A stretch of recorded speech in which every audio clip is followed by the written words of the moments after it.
Good evening, everyone. Good evening. Awesome. I'm like the crowd already. I'm Nicholas Middlebrooks, YEG alum, CEO of 2Live and the 2Live app, and also a recent Georgia Tech graduate. So happy about that. Can't agree with you on that one, man. My friend here just said go Dogs. I can't really agree with him on that one.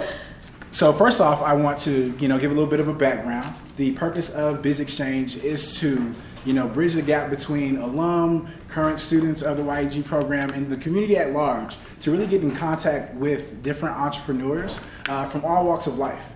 And the premise behind that is just to make sure that everyone knows what can come out of following your passions.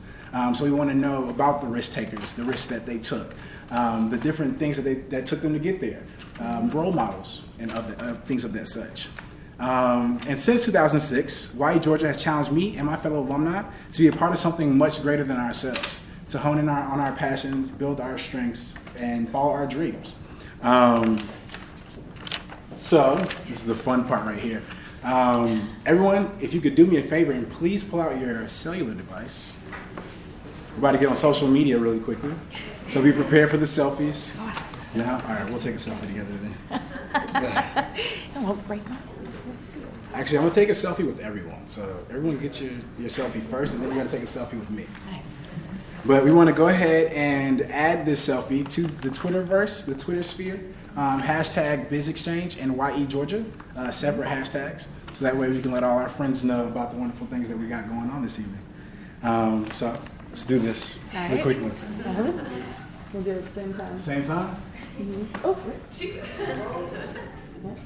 YEG on 3, and when the G comes out, make sure it's a big one. All right? On 3. YEG. 1, 2, 3. YEG.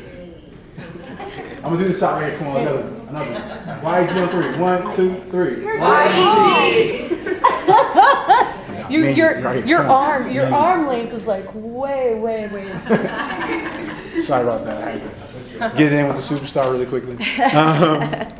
So if you have an Instagram account or a Twitter account, please post that with the hashtag BizXchange and the hashtag YE Georgia. And tonight, I would like to introduce our guest of honor, Myrna Perez, CEO and founder of Lada Fruta. I tried to say that 10 times really fast. It did not work in my favor. Founded in 2006, same year as YEG, in the old Fourth Ward of Atlanta, Lada Fruta became an Atlanta institution. Myrna, who's also an artist, opened Lada Fruta in her Latin upbringing of South Texas. Bless you. Lada Fruta is an Atlanta startup, and the success story has received a lot of national attention. Congratulations, by the way. Thank you. In an effort to provide nutritious meals and snack options to areas that lack the easy accessibility to these options. Lada Fruta has been featured on CNN's Anderson Cooper's 360 and in numerous publications for their homegrown success. And also, the second location is at Hartsfield Jackson. Yeah, 5 years running now. 5 years running. Ooh, yeah, congratulations. Yeah. And it's one of the airport's only Latina-owned businesses. And now its third location is actually just recently opened up about a year ago in Alpharetta, Georgia. Yep, that's All right. right, awesome. That's right. So please help me give a warm welcome to Ms. Myrna Perez.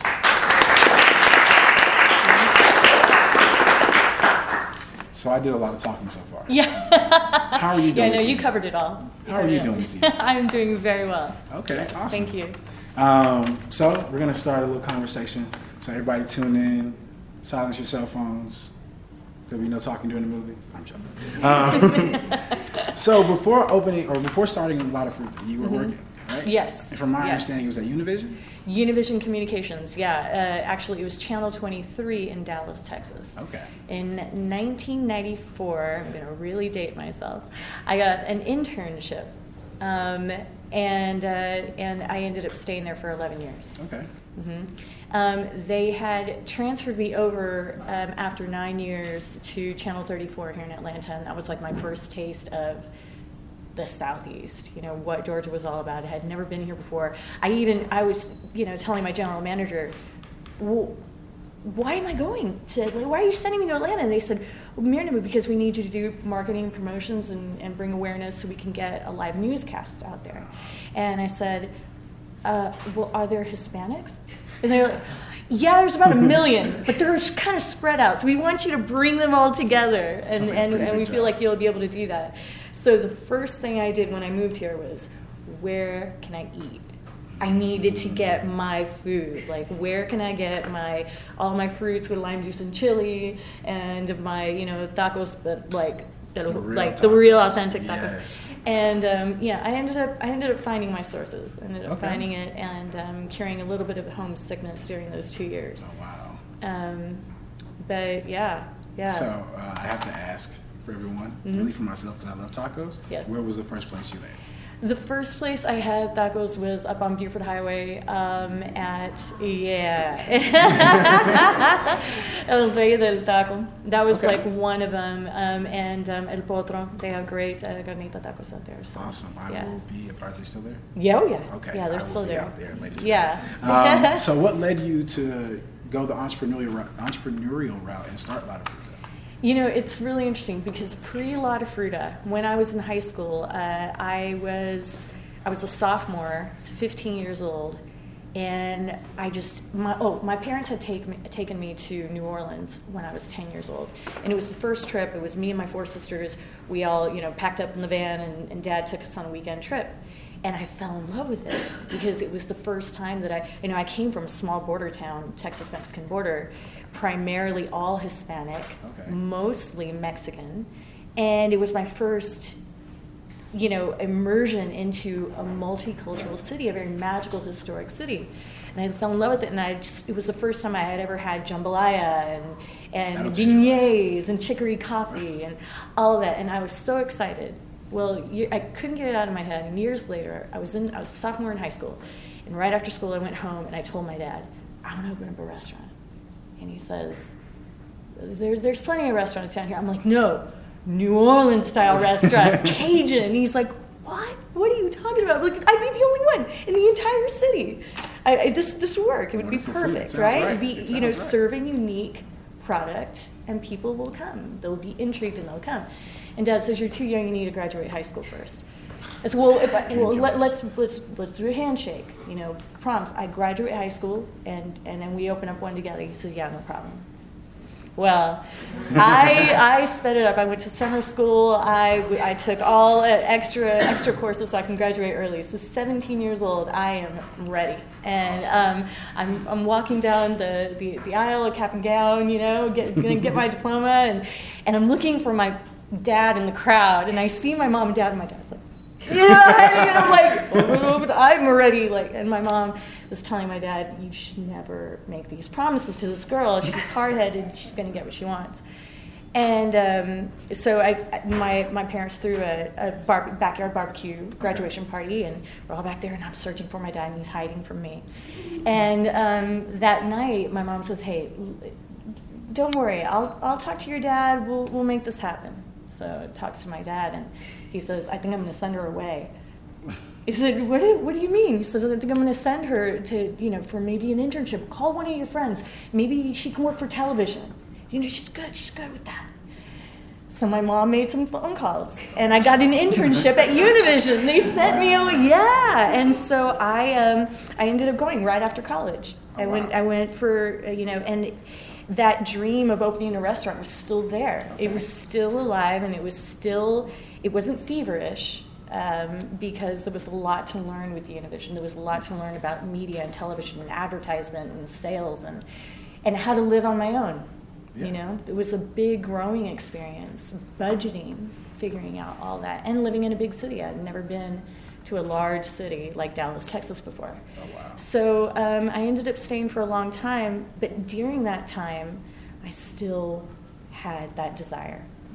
And when I was in my mid-20s, it was about 1998, 99 when the .com was this new thing for everybody. They were like, did you hear? The www the internet, right? And so I decided that if I couldn't open up a restaurant, maybe I would get into web. Okay. So I went back to school. I enrolled in the Art Institute of Dallas in 1999 to learn how to create websites. Wow.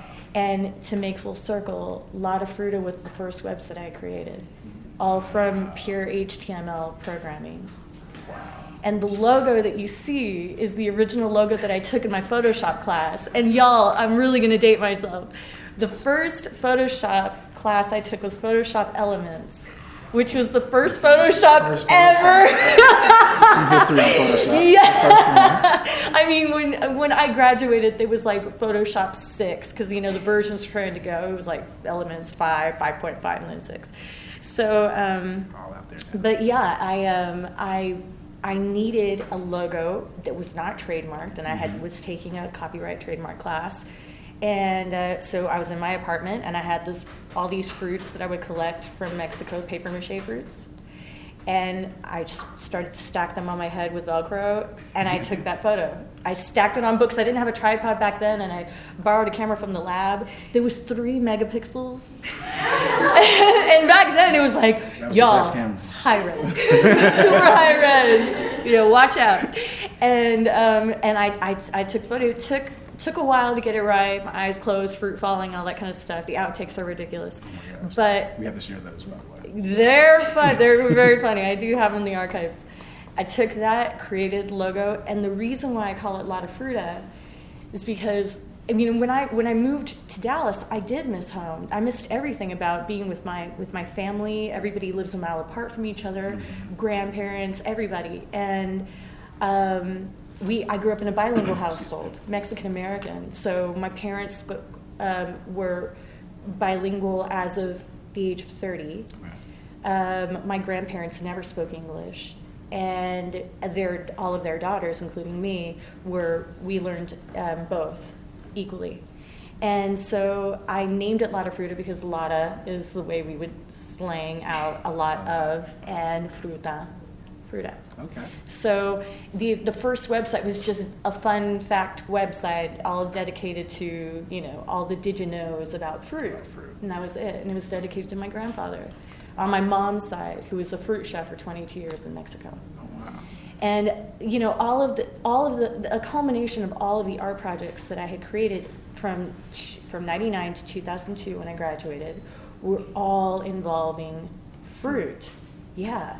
And that was a very interesting thing for me because I just kept that in my back pocket. I graduated, I put together a multimedia portfolio. I sent it off to Miami, our Univision in Miami, because I wanted to go live on South Beach and just do websites in South Beach. That was going to be my dream.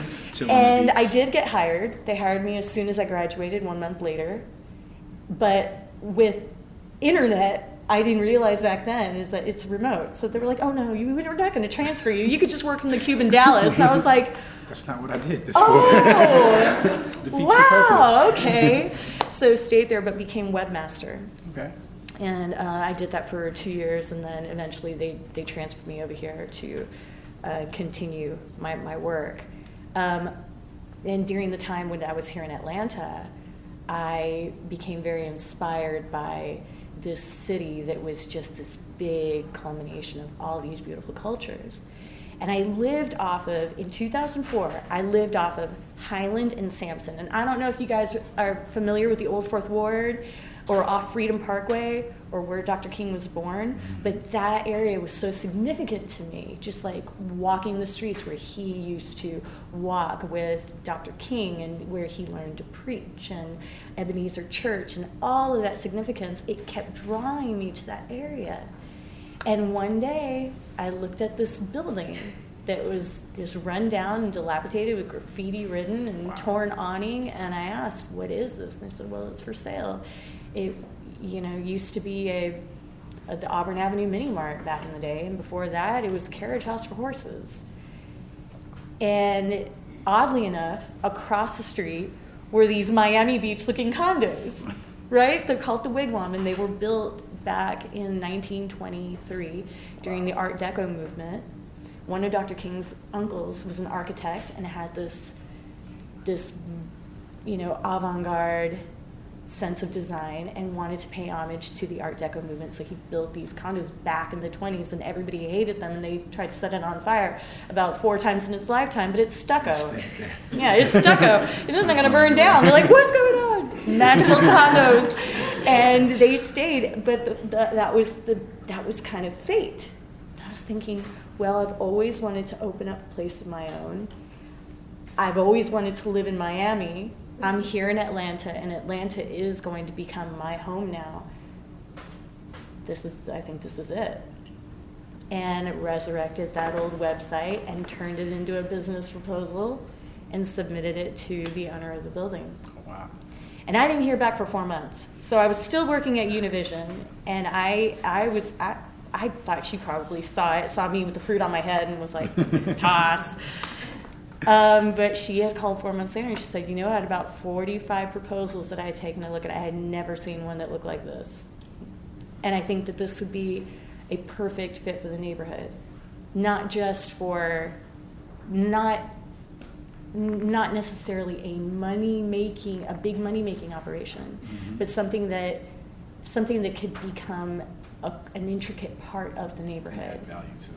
And I really loved that. I loved those words. I loved hearing that from someone who didn't even know anything about me or my history, anything, just what she saw in this proposal. And I was telling Libby a little bit earlier that the reason why I opened up La Fruta was, because I wanted to, I was homesick, and I was going to bring a little bit of home here. But the Limonada fruit cup, it's this fruit cup with lime juice and chili and salt, and it's very spicy, sour, and sweet. It's got all those tropical fruits.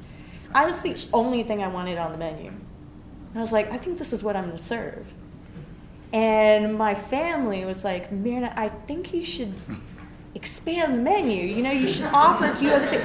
What if people don't want it? I'm like, how could they not want it? I've eaten this all my life. I could eat this for breakfast, lunch, and dinner. So I, worked on expanding the menu, and actually the core menu. The menu that you see when you walk through the door, that's exactly the same menu as 2006. Nothing has changed. Everything has stayed exactly the same. That's absolutely wonderful. Yeah. So when it came to getting this location over in the Fourth Ward, and all of your products and farmers, how did you go about that process? Where did you get the funds from? How did you establish those vendor relationships? Well, being a first-time business person, I was going in very, very green. I realize now, I look back 10 years ago, would I have done things differently? I'm like, well, look at the plethora of resources that we have nowadays, right? Back then, I was like, well, I want to open up a restaurant. Dad had a couple of restaurants in Houston, relied on him for, Dad gave me the hard talk. Okay. All of the things that could go wrong. Watch out for those, But I was like, well, but how to, And I really relied on, the library. I got a library card here in Atlanta, and I checked in and I read a lot about business startups, and not just restaurant business startups in general, because they all run along the same schematic. Detailing it, yes, fine-tuning is going to be very different, but you are going to still have to go through almost the same protocol. And I, throughout the years of La Fruta, I didn't have any specific mentors, or actually mentors that had titled themselves as my mentors, but they were people that I definitely made phone calls to, and those were the powerhouse business women here in Atlanta. Okay. And the reason why I didn't expect, or I didn't choose that specifically. They just came into my life, and I latched onto them.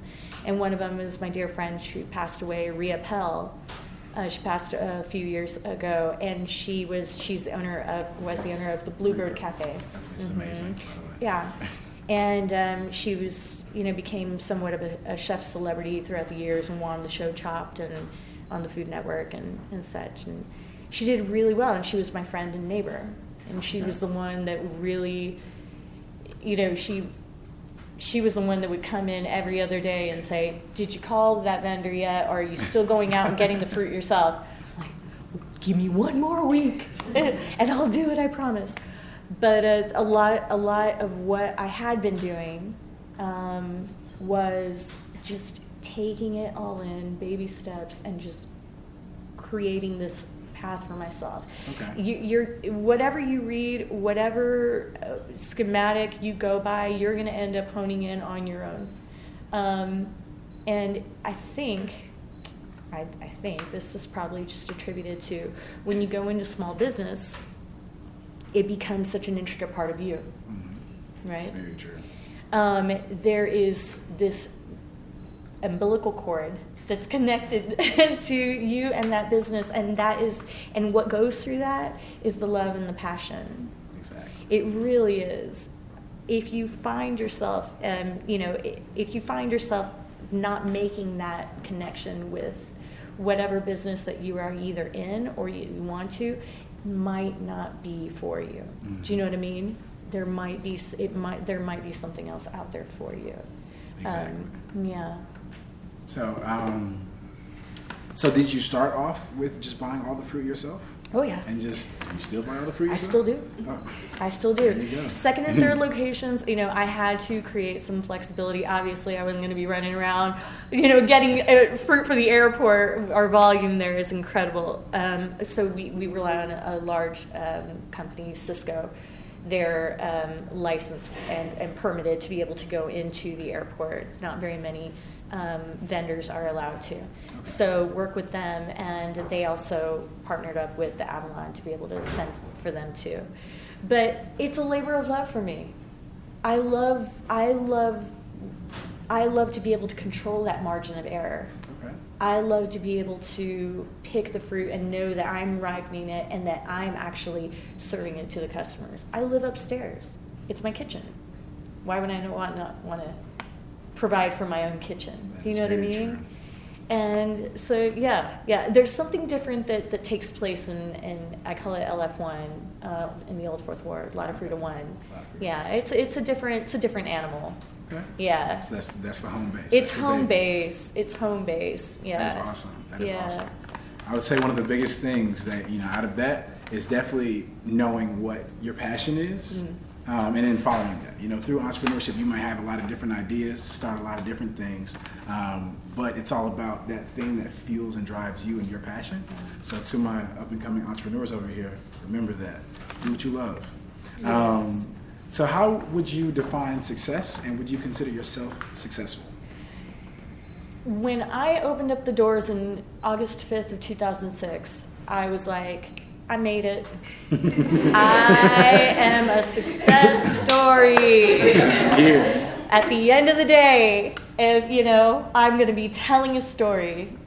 It's going to be her story, And I was wearing my Lotta Fruita Lady outfit with the fruit on my head, and y'all, it's a turban. It is a wrap turban like we do with the towel after we wash our hair and we wrap the towel, just like that with the fruit on there, and so you have to balance, right? And I was welcoming people in. Come in. At the end of the day, my neck was sore, and I'm like, I'm gonna have to do this tomorrow. Like I was thinking, what is going on? But changed to scrubs. Decided that was going to be a more professional uniform, and learned along the way, but also just had fun with it. And the neighborhood was very forgiving of my quirkiness. And I'll tell you a funny story.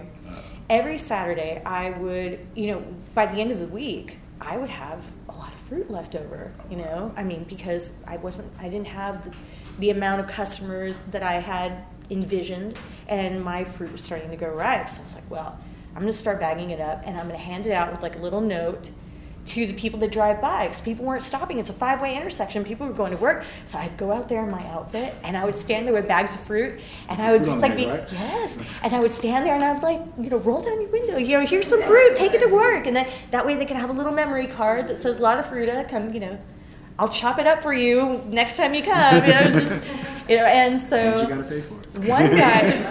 one car was, at the stop sign, and he was ready to roll, and I waved at him, and he kept going, and I was like, and he saw me, and he didn't want to roll down the window, and I was like, and I took the banana out and I threw it at his car. And I was like, oh. And I walk inside and I'm just huffing and puffing and I'm all upset. Now, years later, you guys, this is hilarious. Years later, I did an event for, I can't even remember what event it was, but we were doing an engagement, a speaking engagement for all the people that were there giving samples. They were, also there was going to be a Q&A afterwards. So we were all sitting down, and somebody brought up that story. Oh, it was for Atlanta Eats. It was the Atlanta Eats show. Anyway, so we were all talking, and the Steak Shapiro, the host of the show, says, Myrna, tell that story about you just when you threw the banana. So I told the story, and the guy on the other side was like, that was my car. And it was Alex, the business owner from down the street, and I was like, why did you stop the car? I just started yelling. The guy was like, you just didn't even apologize. No apologies, stop with the fruit. So, but yeah, he was a regular customer for a while after that. Banana marketing, it's a new one. Yeah, it is. That's guerrilla marketing. That's really guerrilla marketing. That's no monkey business. Sorry about that. So what would you say in this journey to, getting to the point where you are now, what were some of your biggest challenges and how did you see yourself overcoming those? Ooh. Aside from the awkward run-in with Alex. Well, the challenges, one of my major challenges was expansion. Okay.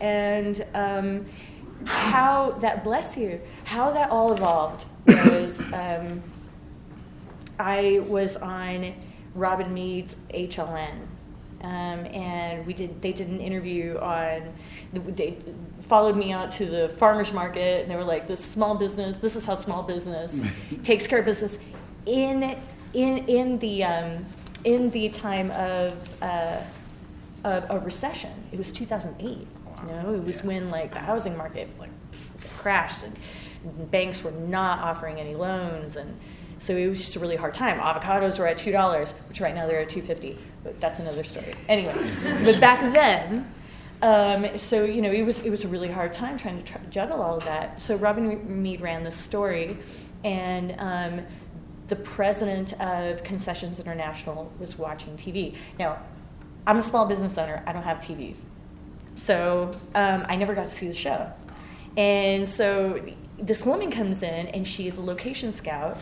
And her name was Sylvia Ross, and she comes up and she says, hi, my boss saw you on TV. And I was like, really? How did I look? She's like, it was awesome. He loved it. He sent me over here to have lunch. And I was like, oh, great.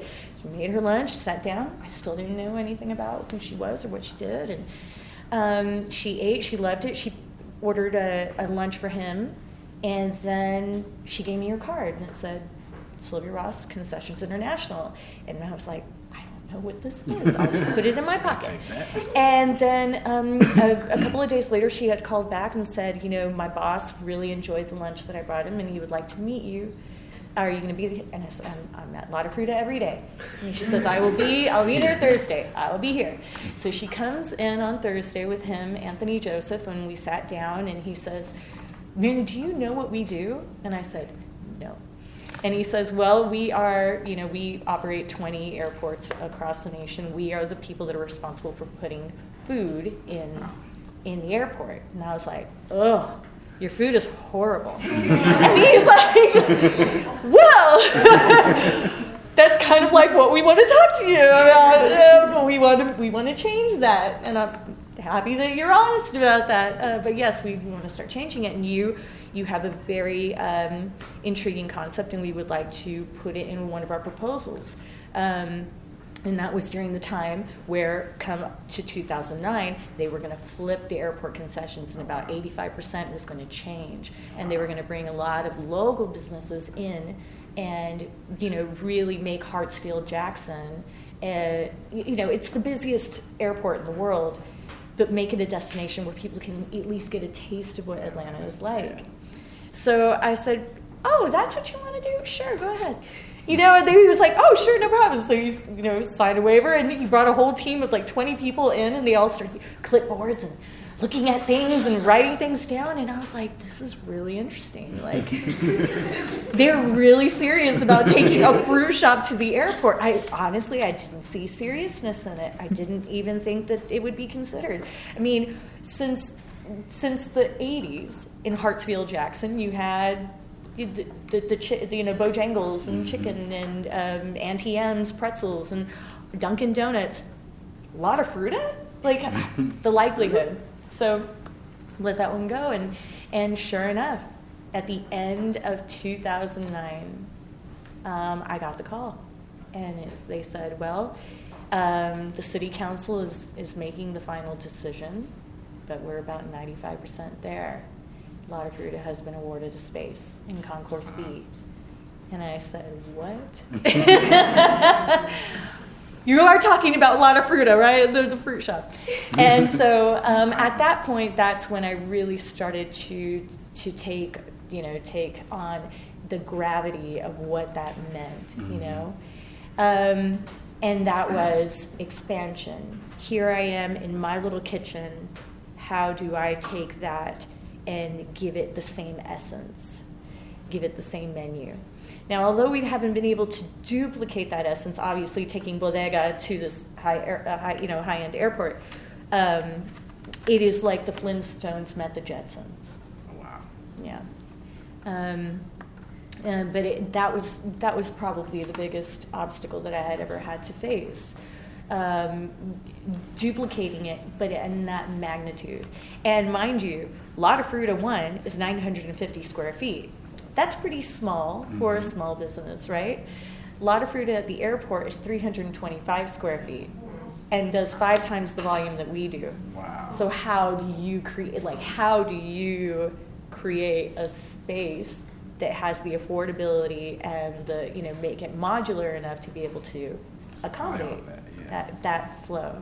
Wow. So yeah, that was the biggest challenge, but we got there. So up until the point where you got into the airport, was it just you at La Fruta, or did you have people working with you? I had. It was about a year after I had been working on my own, almost a year. I'd say maybe on my 9th month. Okay. I had brought in a family from Acapulco, from Guerrero, and they have been working with me ever since. Now, the hardships that you face, y'all, when it comes to small businesses and hiring family, it's great because everyone is, how often do families get to work together, which is wonderful. But my girl, Dioselina, she just had a baby. And she's on maternity leave, and so is her husband, who works with me. So it's, a little bit more work involved, and that's okay, but those are some of the hardships that you face when it comes to hiring. Like I said, LF1 is a different animal. We operate very differently.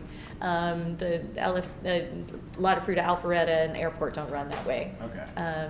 But that's just because it's my kitchen. Yeah. Got to treat home a little different. Yes. Okay. Yeah.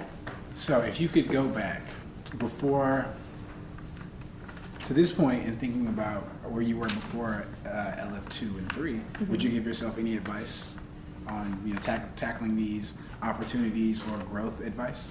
Well, okay, I can honestly tell you, people will tell you time and time again when opening up a business that location is key. Location is crucial. It's absolutely crucial. Now, back in 2006, I was the only one who supported opening up in the Old Fourth Ward. The Old Fourth, I was the only business there. You go 1 mile west into downtown, right? Mm-hmm. That's where the businesses begin. But on the east side, there was nothing. And so people were very discouraged about that. They were like, you are at a 5-way stop. You are tucked in residences. How is anybody going to find you? You don't have any walkable traffic.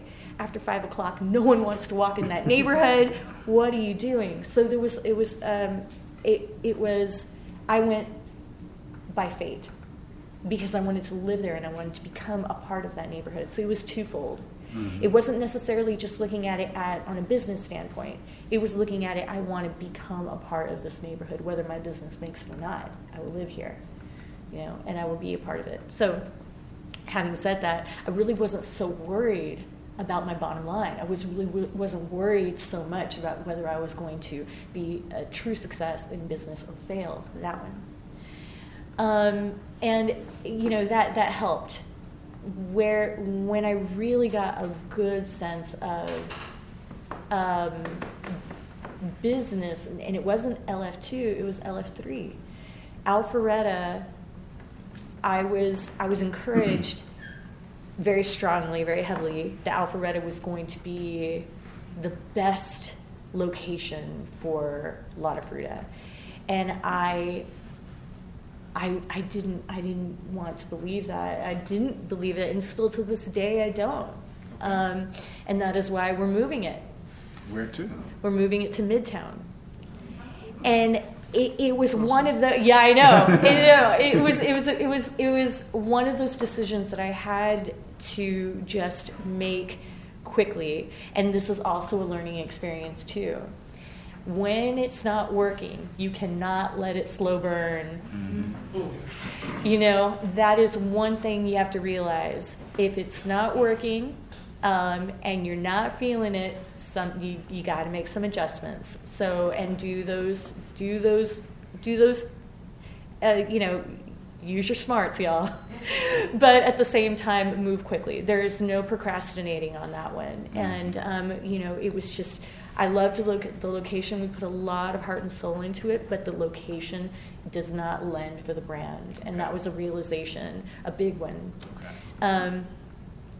With the airport just, it took a while for it to work. People were very confused about getting fresh fruit at the airport. They're like, no, this can't be. But we worked through those kinks, and we worked through re-educating the passengers and letting them know that there was actually fresh fruit being cut and produced at the airport on site. And we started to get some good followers, and Delta was one of them. Okay. Started to advocate for us, and it ended up working. But yeah. Avalon too. We're uprooting it and moving it. So. Nice. Yeah, that's the next big challenge. You call it Avalon too. Avalon is 3. It's in Alpharetta. Okay. Avalon is this shopping complex. Okay. It's off of Old Milton Parkway, and it's this big, lavish, outdoor type shopping experience, kind of like the Atlantic Station that we have. They have that in Alpharetta. Okay. Yeah. Awesome. Yeah. So, what would you say some of the biggest lessons that you've learned, coming out of Univision and through Lotta Fruta? Lessons. Ooh, gosh. That's a loaded question. I honestly don't. People say that your thinking cap, everything should be right here, right? All of your decision making should come here. I really believe that it is the culmination of all your heart, your gut, what your gut is telling you. Mm-hmm. That'll guide you in the right direction. And I really feel like I have been able to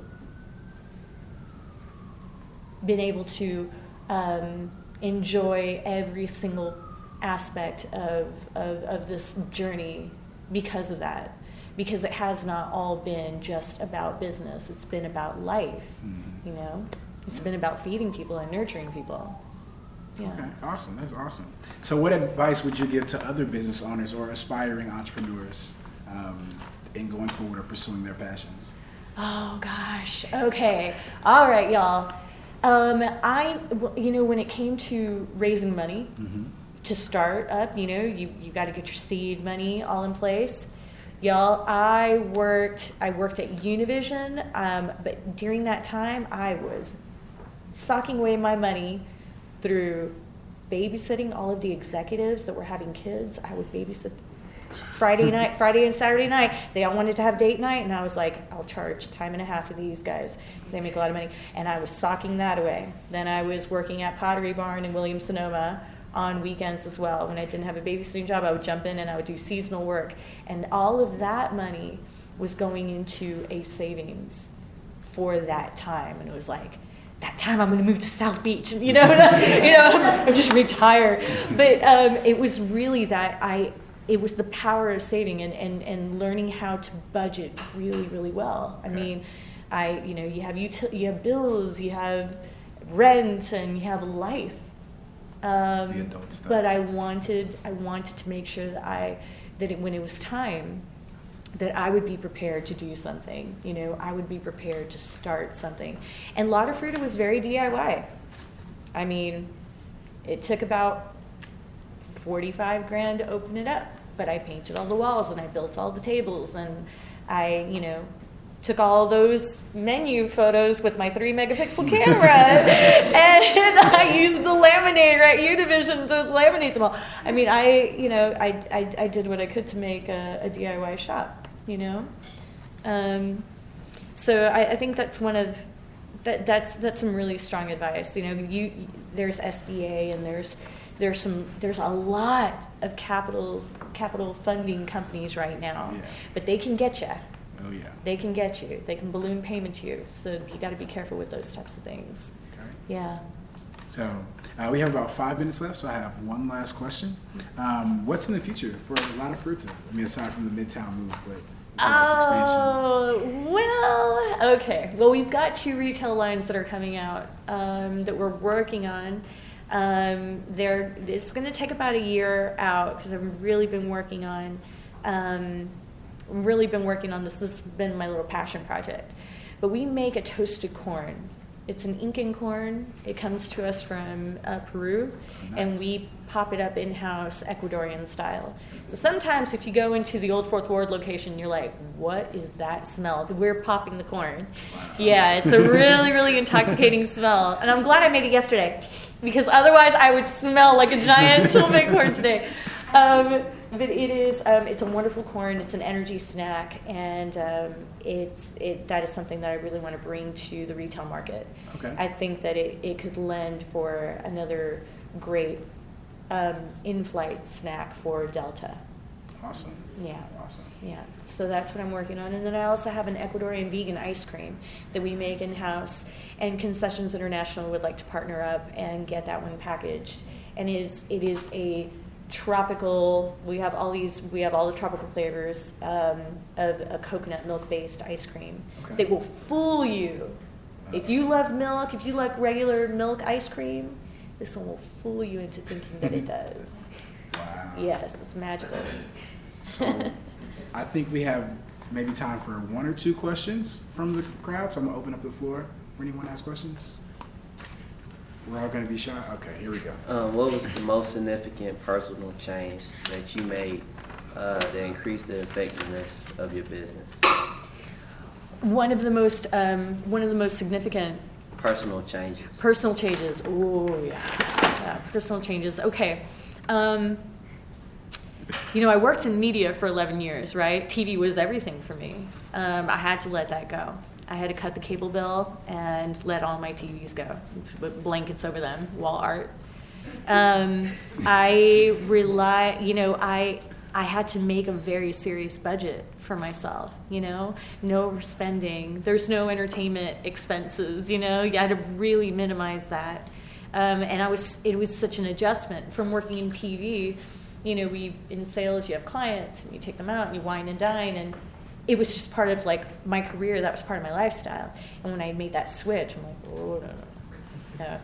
You make your little pie chart with your little, you're like, I scratched that one out.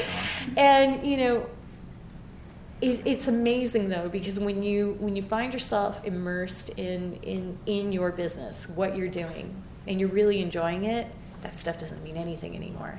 It means nothing. You'll find that what you're doing is the most important, and it becomes everything, and that becomes your joy.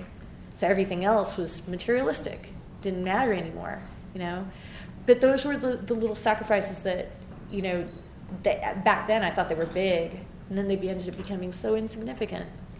Yeah. But we did have to make a lot of home life changes and adjustments and work longer hours and try and find ways to find sleep in between that. 'Cause you got to sleep. You got to find it. Now I have an app, and back then I didn't have a smartphone. I had a flip phone, but now I have a smart app that tells me, Myrna, it's time to go to sleep. And I'm like, it's only 10 o'clock. And you're like, it's time. You have to go to sleep. You have to wake up at a certain time. So, yeah. All right, another question? You have a question? Where you see franchising in your future? Yes, yeah. LF3, and this is the interesting thing about LF3, at the Avalon location. The Avalon location was packaged out with a team of investors, and I'm part of those. It's called Lotta Brands LLC. We formulated it because we wanted to create a lot of fruta that would be turnkey. That would have a brand package attached to it. And we wanted to make sure that we ran it for a year, worked out all the kinks, and made sure that obviously the Old Fourth Ward location can't be the model for it. Because that one's a great location. I love it. But it's my kitchen and it's a bodega. It's just a little tiny, DIY shack. And we wanted to make sure that we had a model that could fit anywhere. And so, yeah, from ceiling to floor, everything, fixtures, signage, core menu, everything, and seasonal items was all created there. And we loved it, and it was great, and it worked well, too. Location didn't work out. That's surprising, because Avalon, I'm surprised. I know, me too.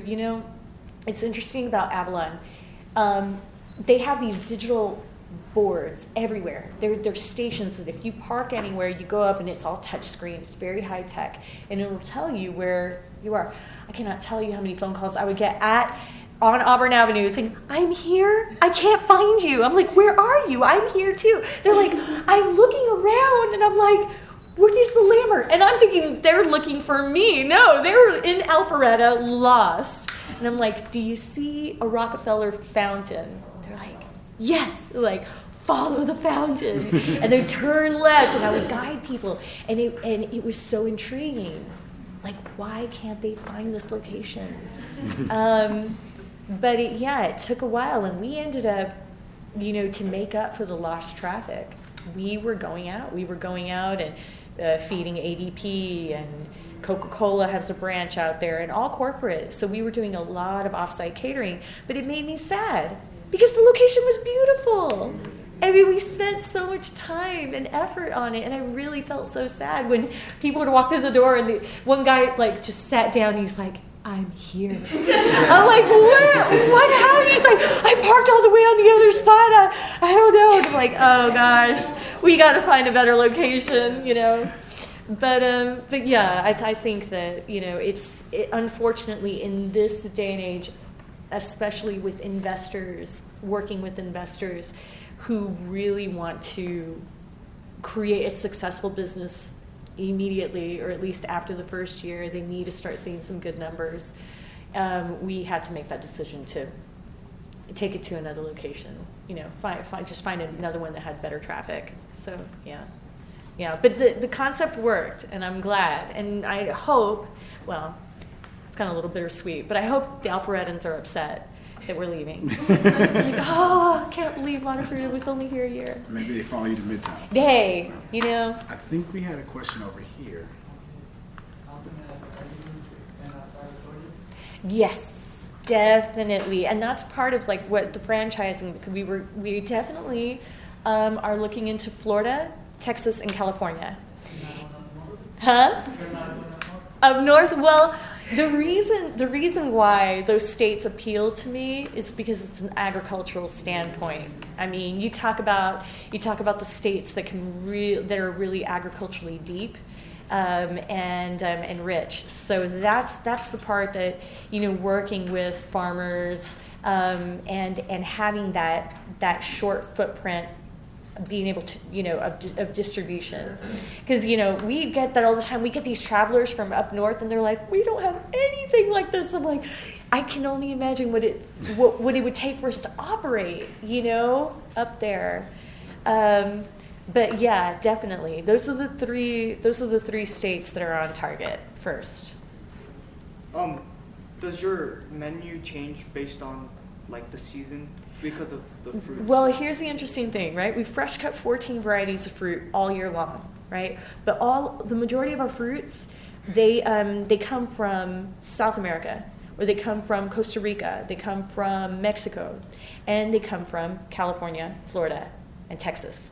So all of those heated southern parts of the state can provide those fruits all year round. Like watermelons, if you come and eat watermelon in December with me, you're gonna be like, where's this watermelon been all my life? It's because it comes from my hometown, McAllen, Texas. They're the best, and the peak season is December. And a lot of people don't even realize that, you know? Poteet, Texas is like the strawberry capital of the world. And that's where we get a lot of our strawberries from. Mangoes come from Costa Rica, Peru, Ecuador. They come from Mexico as well.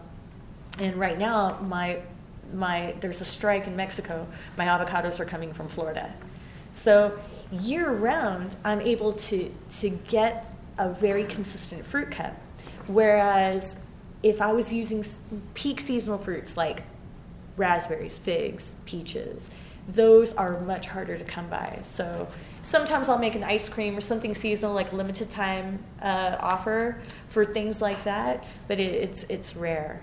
Yeah, and it was also part of that idea about being able to franchise. So taking a consistent menu across the board, but doing it in a very high quality way. We don't want to use processed anything, you know, but we want to make sure that we have a high quality product every single time. Now, if we did franchise, let's say out to another state, talk to our partners about the possibility of using their local stuff. Okay, so say we opened up like in a beachfront in Florida, and they have an abundance of coconuts, then we can crack coconuts and get fresh coconut water, you know? That'll be a lot of Fruta local, their local version. And having that little aspect, I think, would be encouraging, and it would help for their location, and keep things, you know, in a very local, fresh way. Yeah. That's awesome. Yeah. Well, all right. So, sorry, excuse me. We have no more time for questions. But on behalf of YG, I want to thank you for spending time with us this evening. Welcome to the YG family. Thank you. Thank you very much. Happy to be a part. Yeah, good for you. Appreciate it. Thank you. One more time. Can we get a round of applause for Ms. Myrna?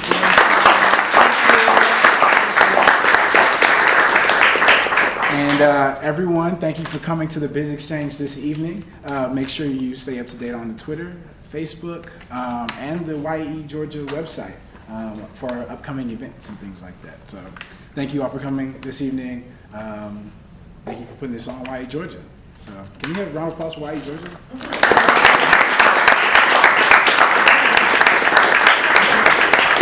And thank y'all for being so awesome.